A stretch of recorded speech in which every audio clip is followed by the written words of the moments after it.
पहलगाम हमले के बाद प्रधानमंत्री नरेंद्र मोदी, जिन्होंने आज कहा कि आतंक की जमीन को मिट्टी में मिला दिया जाएगा, पाकिस्तान को जवाब देने की तैयारी शुरू हो गई है। पहलगाम आतंकी हमले के बाद एक्शन में है भारत सरकार। पाकिस्तानी नागरिकों के वीजा रद्द कर दिए गए हैं। पहले से जारी वीजा 27 अप्रैल तक ही वैध हैं।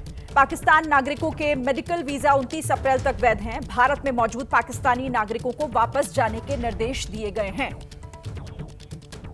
इस खबर पर बातचीत करने के लिए सीधे हम रुख करते हैं। आशीष हमारे साथ न्यूज रूम से जुड़ गए हैं। आशीष, ये जिस तरीके से बैठक कल हुई सीसीएस की, उसके बाद ये बड़ा फैसला लिया गया और अब एक्शन भी दिखाई दे रहा है उस फैसले के बाद।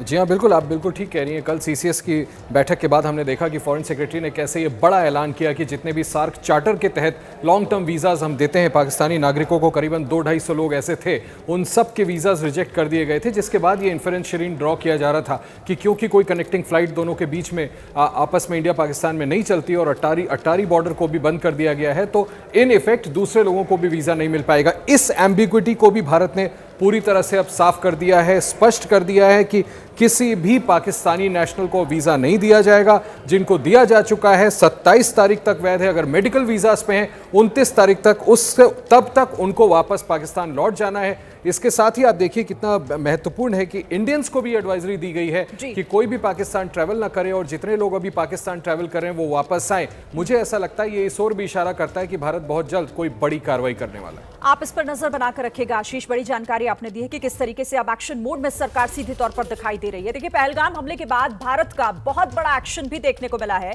भारतीय नौसेना ने समंदर में उतारा आईएनएस विक्रांत। आईएनएस विक्रांत पर तैनात है मिग-29 के फाइटर जेट। इसी महीने आईएनएस विक्रांत पर तैनात होंगे 26 राफेल मरीन जेट।